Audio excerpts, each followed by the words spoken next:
Hi friends, and welcome back to my channel. I am so excited for today's video for our St. Patrick's Day Decorate with Me.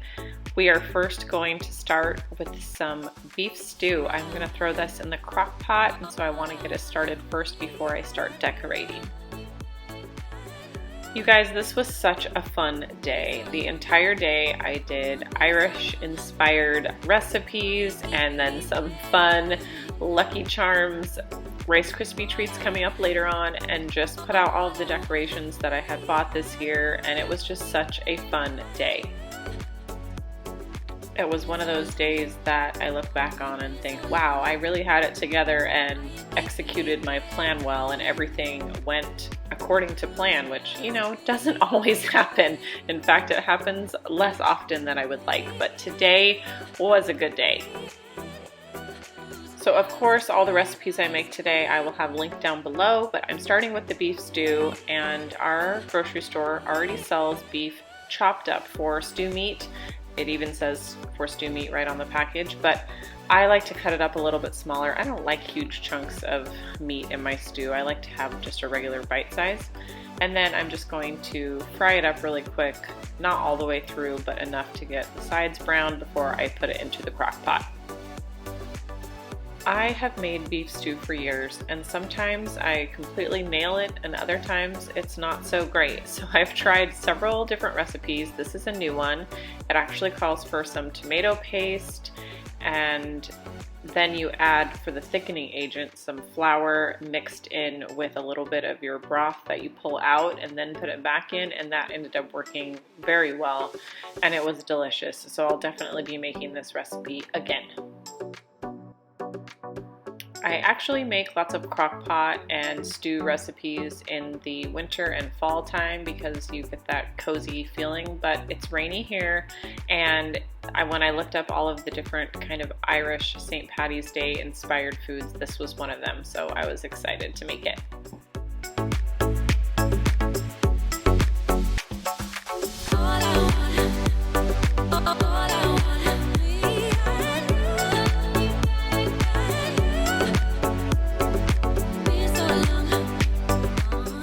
One of the reasons that my past beef stews have not turned out well is because there's so much vegetable and meat in the dish that it takes such a long time to cook, and I usually follow the directions, which say 4 to 5 hours on high or 6 to 8 hours on low. So I've always cooked it on high, but after 5 hours it's not done. So I will tell you, this cooked on high for 7 hours, but it was perfection. Towards the end of this video, I make a Irish soda bread to go with it, and it was my very first time making it, actually my very first time hearing of it, but I looked it up and my husband said, my mom makes this, and I hope I did it justice for how she makes it, but it was delicious. So if you have not made the Irish soda bread, I highly recommend that you do.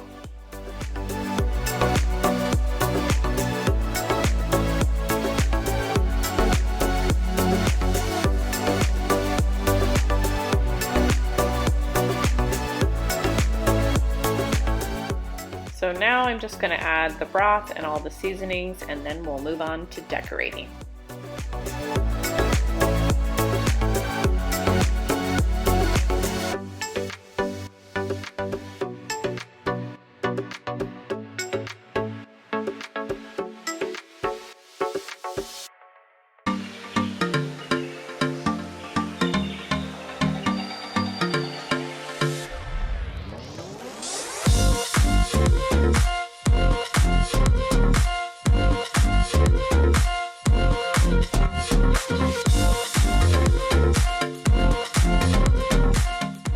Here are the decor pieces that I found this year. Almost everything is from Home Goods. There are a couple of things from Michael's.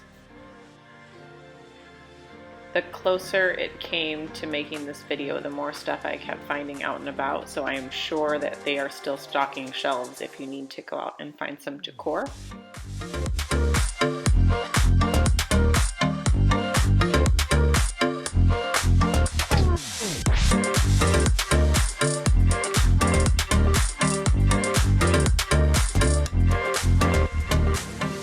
So for all the holidays, I always decorate these shelves that are displayed on my bar area in the kitchen. They just seem to work well with all the themed pieces and then just regular decor.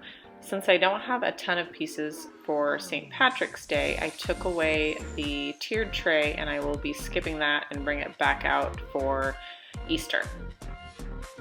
This is my wax melter / candle warmer, and I love it. I got it on Amazon. If you don't want to burn or light a candle, you can just set the candle on top of it and it will melt and smell, and it works fantastic.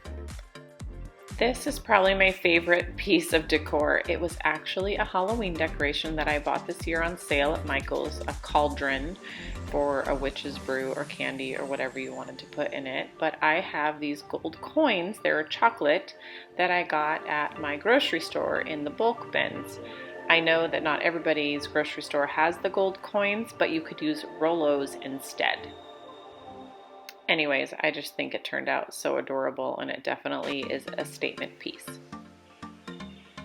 You will definitely watch me struggle a little bit here with placement. I sometimes put things out and then have to stand back again and see how it looks, and if it doesn't look right, move things around. Trial and error is how you learn what looks best. And then the candle that I am putting out, I've had on hand. It's a cucumber melon candle from Bath & Body Works, and it looks really cute on the stand. Of course, I just picked a candle that I had that was green.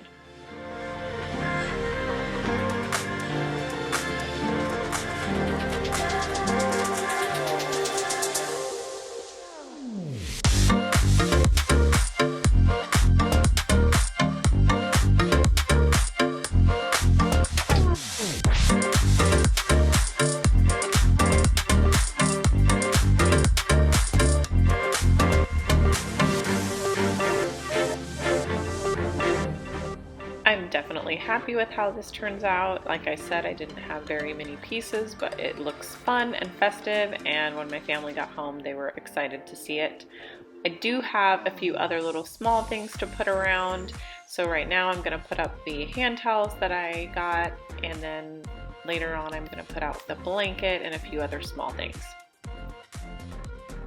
I will say, after Christmas and then going into Valentine's Day, it is nice to have a little more of my counter cleared off and things put away so it seems more clean and fresh, and it definitely is getting me in the mood for spring decor. I'm excited about that. I do have a ton of Easter decor, so my counters will be getting flooded with that shortly. These pieces I'm putting on my fireplace are things that I already had, but I just knew that it needed something over here, and it fit the theme of color and just made it look really simple and nice. And then I do always try to put a blanket over here. As you'll see, my daughter loves to get into it, but it definitely adds a little something.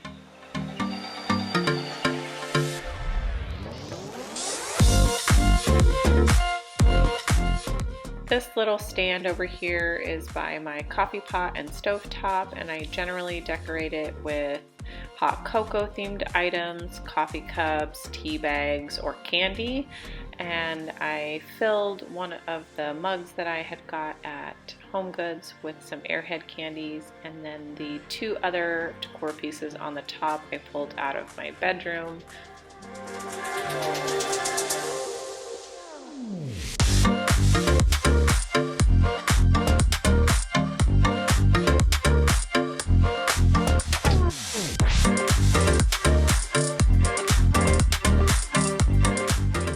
But it definitely turned out cute and fun.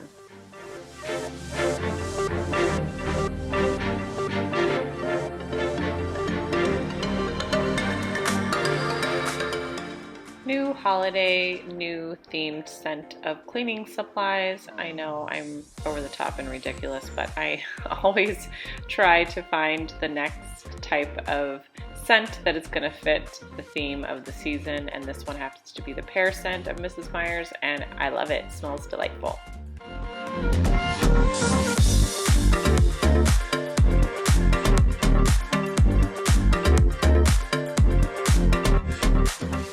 Now moving on to the window clings with my daughter. She is so cute and absolutely loves window clings. I will say though, they don't last more than a day or two because she pulls them down and then they get dog fur in them and I have to end up tossing them, but they're fun in the moment.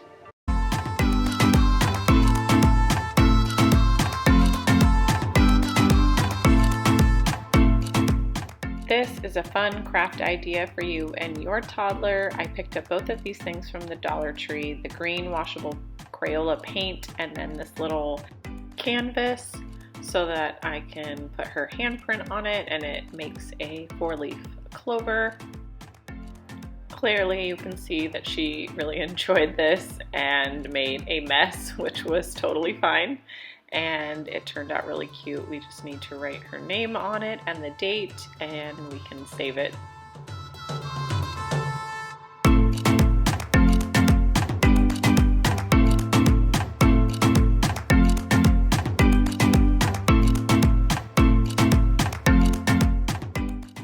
Moving on to our Lucky Charm Rice Krispie treats. These turned out so well, except you do have to hand pick out all of the marshmallow pieces. But I will say, I went over to a friend's house and she had a bag of just Lucky Charms marshmallows. So if you can find that gem, definitely buy that instead.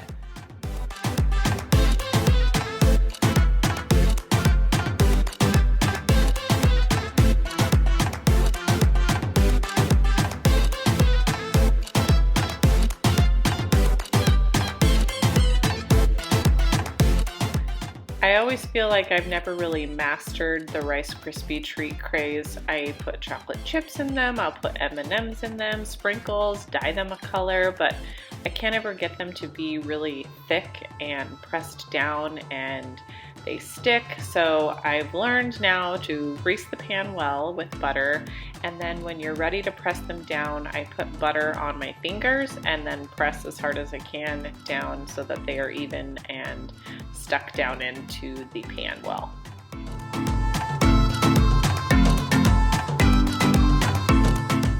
I will say that this was quite a process. It goes really quick, but I made a huge mess. I had marshmallows on the floor, Rice Krispies all over the floor, and the stovetop.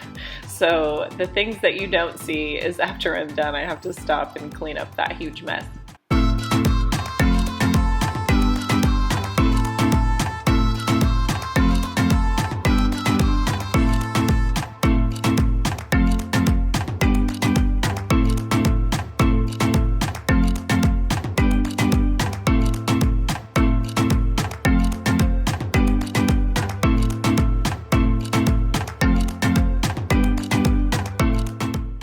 If you have a fun addition to your Rice Krispie treats, comment down below and let me know what they are.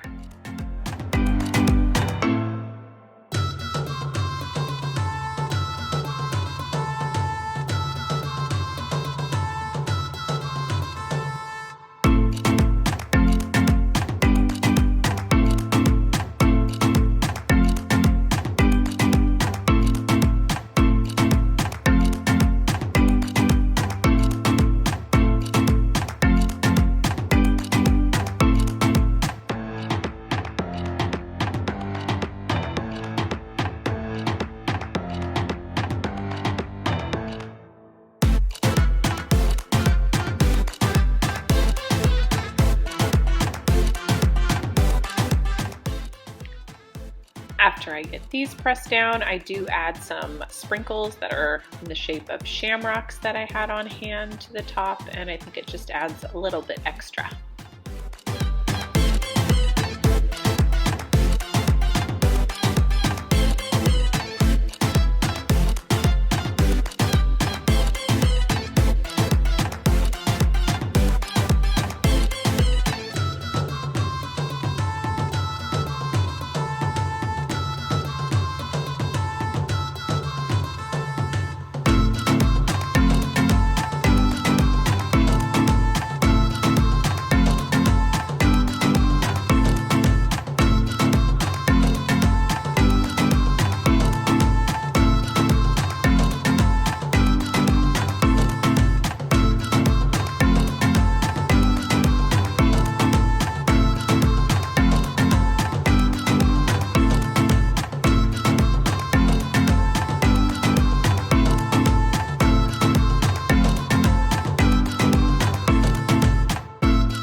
are done. I'm just checking on my stew and it's looking fantastic.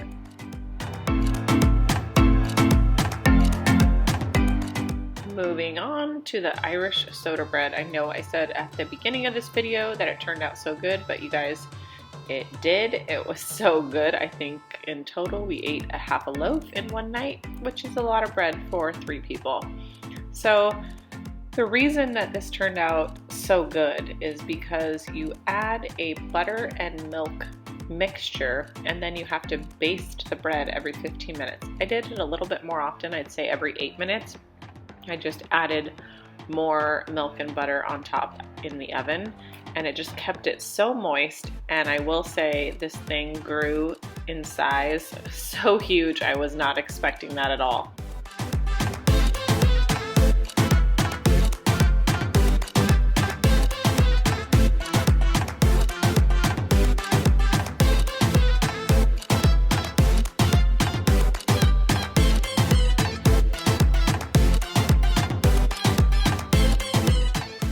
The recipe calls for you to briefly knead the bread. It has been a minute since I kneaded some bread by hand, but it was so much fun just to do it a couple of times and form it into a ball.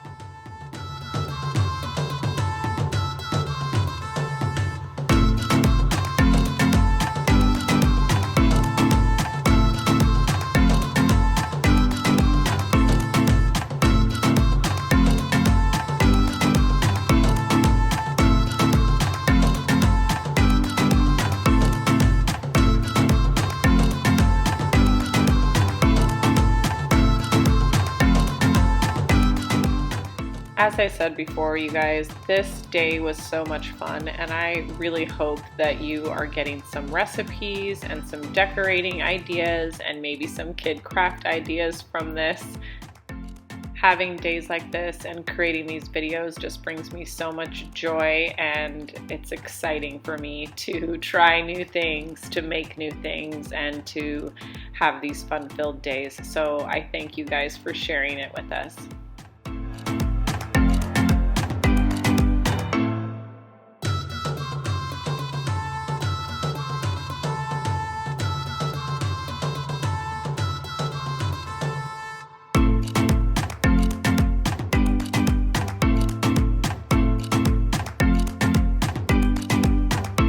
I hope you guys enjoyed today's video. I know I'm exhausted and ready to eat dinner. If you did like this video, please hit the like button and don't forget to subscribe for more decorating videos coming soon for spring and Easter. We'll see you in the next one. Bye!